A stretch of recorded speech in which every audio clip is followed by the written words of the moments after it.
හැමෝටම අදාව වැවුරු කන්දල රජමහා විහාරය බලන්න.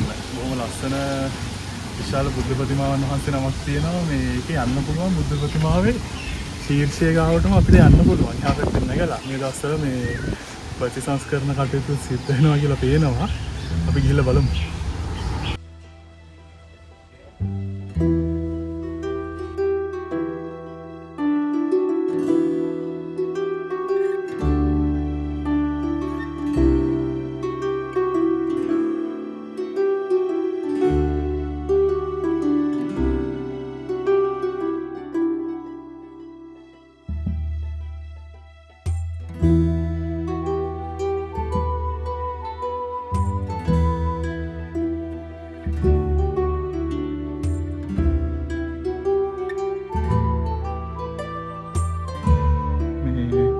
දර්ශනීය මකර තොරණක් බොහොම කලාතුරකින් දක්නට ලැබෙන මේ බොහොම ලස්සන මකර තොරණක් එක තමයි මේ ප්‍රතිමා සියල්ලම තියෙන්නේ. බලන්නකො මේවල ලොකු කොහොමද කියලා. ඊට පස්සේ මෙතනින් ඇතුළට ගියාම තියෙනවා විශාල බුද්ධ ප්‍රතිමාවන් වහන්සේ නමක්. ඊට පස්සේ මේ පැත්තේ තියෙනවා මම හිතන්නේ මේ සිද්ධාර්ථ කුමාරයා ගිහිගේ අත්තරල යද්දී යශෝදරාව මේ නින්දේ මෙතන විස්තර කරන්න මේ මට සමහර දේවල් තේරෙන්නේ නැහැ. ඇත්තටම මේ සම්පූර්ණ ඒ කියන්නේ සිද්ධාර්ථ උප්පත්තිය ඉඳලා බුද්ධ චරිතය වෙනකම්ම සියලුම සිදුවීම්, ඒ කියන්නේ විශේෂ සිදුවීම් මෙතන ඔක්කොම බොහොම ලස්සනට මේ හදලා තියෙනවා. මම සම්පූර්ණ වීඩියෝ කරලා දාන්නම්. මේ මම වැඩි විස්තර කරන්න යන්නේ නැහැ මේ සම්බන්ධව.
ප්‍රතිසංස්කරණ කටයුතු සිද්ධ වෙනවා. සම්පූර්ණ මේ පලංචි ගහලා බුදු පිළිම මේව කරන ගමන් තියෙන්නේ.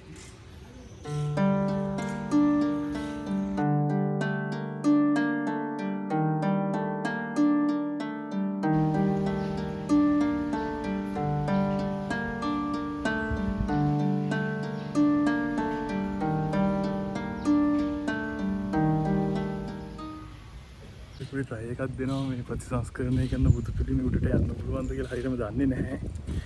බලමු ගිහිල්ලා යන්න පුළුවන් වුණ උඩට යනවා.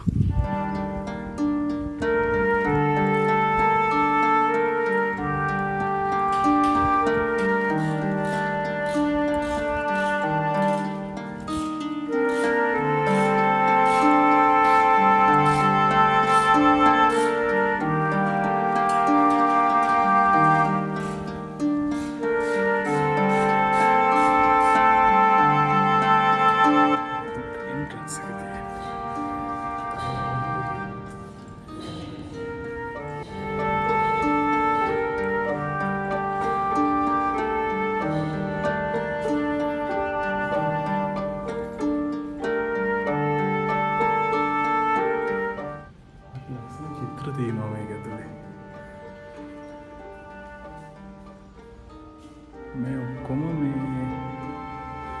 මේවල කට්ටිය නම් ගහලා තියෙනවා. මහනුවර පොල්ගොල්ල විසූ DW ජයසේකර මහතාට පින් පිණිස. ඉතින් මැරිච්ච අයට මම හිතන්නේ පින් පිණිස යාළුවෝ ළමයි කරපු දේවල් තියෙනවා මේක ඇතුලේ. ඉතින් තමයි උඩට යන්න තියෙන්නේ. බලමු මුරට ගිහිල්ලා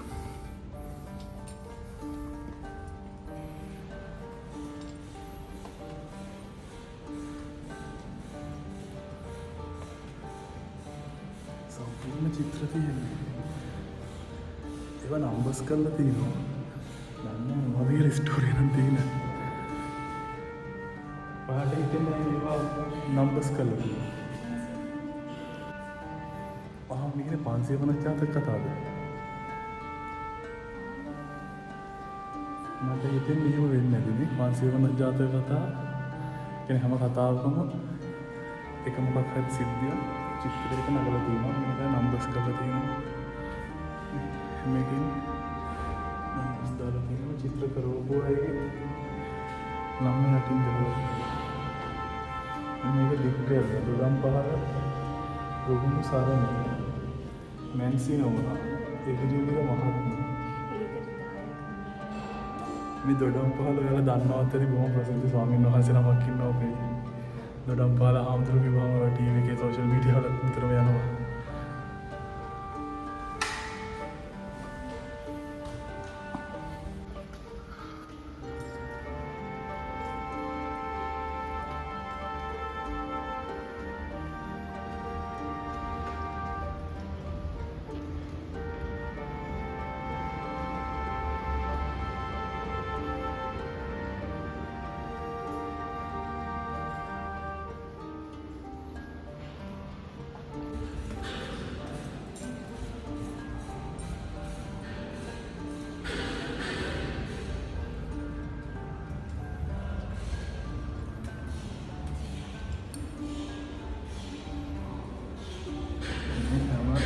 සම්පූර්ණ චිත්‍ර තියෙන්නේ.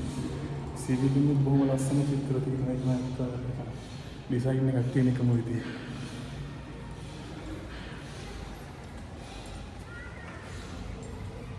Okay.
මේ පැත්තෙන් ආරට ඉස්සරහින් බැලුවොත් පේනවා මේ අලුතෙන් රෙපෙයා කරලා දන්නේ. හැබැයි ලස්සනට පේනවා මේ වැරුකන්නේ ස්ටේෂන් එකට.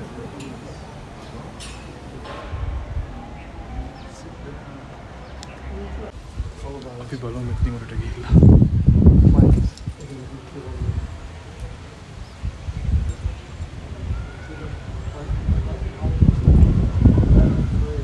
ඇත්තටම මෙතන මාර ලස්සනයි. මෙතෙන්ට පේනවා පල්ලෙහා ආපු සම්පූර්ණ පාරයි එන්ට්‍රන්ස් එක.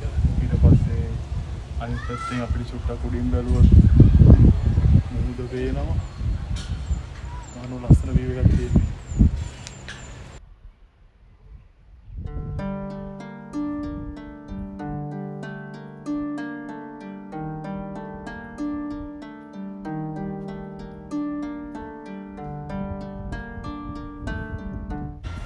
ඔයාලට පෙන්නන්නම් මේ මෙතන බොහොම සුවිශේෂී දෙයක් තියෙනවා. අත්‍තරම එක මාර ක්‍රියේටිව් අයිඩියා එකක්.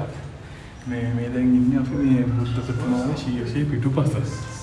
මෙතන තියෙනවා මේ කියන්නේ බුද්ධ ප්‍රතිමාව ශීර්ෂයේ පිටුපස ඇතුලේ මේ තවත් චෝටි බුද්ධ ප්‍රතිමාවන් වහන්සේලා සහ මේ මම හිතන විදිහට දාපු නිදන් වස්තුන් මෙතන මේ කබලාලා නැති. මම බලන්න මෙතන මේක මේ සම්පූර්ණම කියන්නේ මේ අපි දැන් ඉන්නේ බුදුහාමුදුරන්ගේ ශීර්ෂයේ පිටුපස කෙළවර එහෙම මේ පැත්තේ තියෙනවා ඒ කියන්නේ මේ ප්‍රතිමාවයි සම්පූර්ණව මේ ප්‍රතිමාව හදලා මෙන්න මේ චූටි ටයිල් එක තමයි මේ මුළු සම්පූර්ණ ප්‍රතිමාවම මේ ටයිල් එක තමයි අල්ලලා තියෙන්නේ. මේ වගේ චූටි ටයිල් එක. හිතන්න ඉතින් මේක කොච්චර අමාරු නිර්මාණයක්ද කියලා මේ විදිහට හදන්න.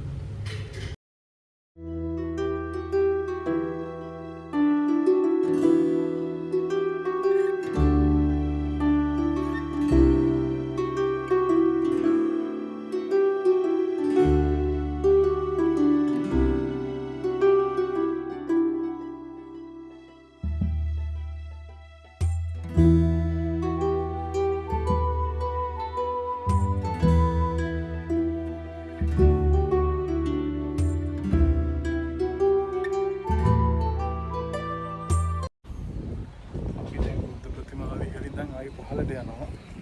මේකේ පහල හදලා තියෙනවලු අපාය. අපි අපාය බලන්න.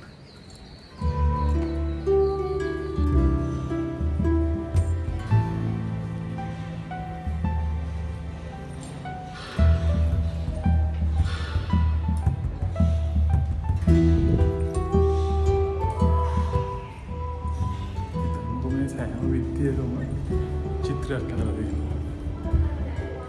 කොච්චර මොකද අවුරුදු කීයක් යන්නේ නැද්ද?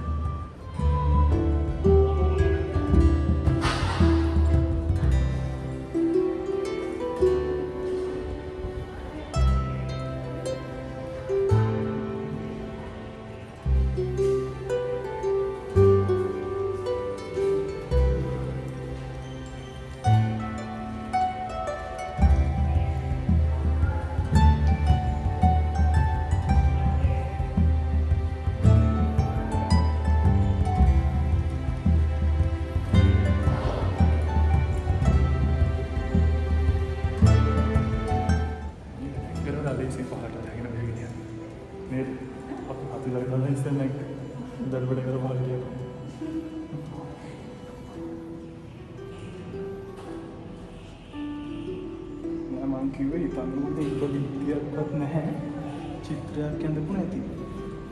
හැමෝම චිත්‍ර හදලා තියෙනවා. හිතන්නකෝ දැන් අපිට සාමාන්‍යයෙන් අපිට චිත්‍ර අඳින්න බෑ. චිත්‍ර අඳින්න පුළුවන් වුණා චිත්‍රයක් අඳින්න කොච්චර වෙලාවක් යනවද කියලා. ඒ හිතන්නකෝ මේ හැම විද්‍යාවකම චිත්‍ර අඳින්න අවුරුදු කීයක් යන්නේ නැද්ද කියලා.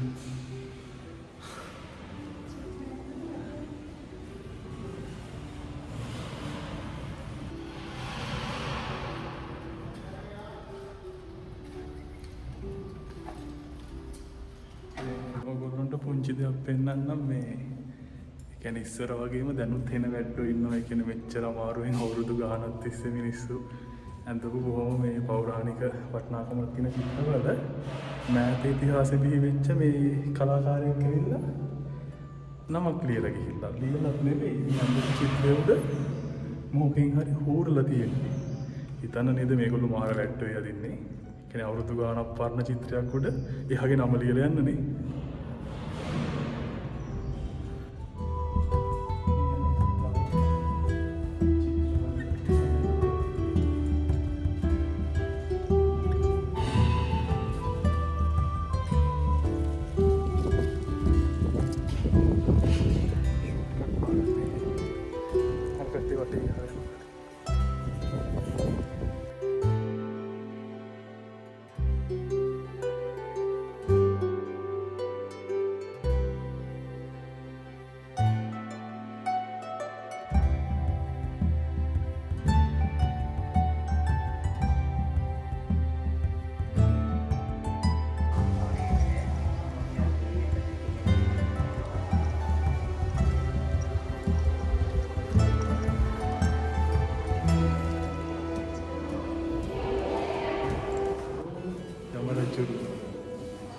එයා තමයි කට්ටියට අඳ දීලා දෙන්නව දඩුවම් තීරණය කරන්නේ. අපි කුණ වෙතට යනවා අපිට දඩුවමක් දෙන්න නැහැ.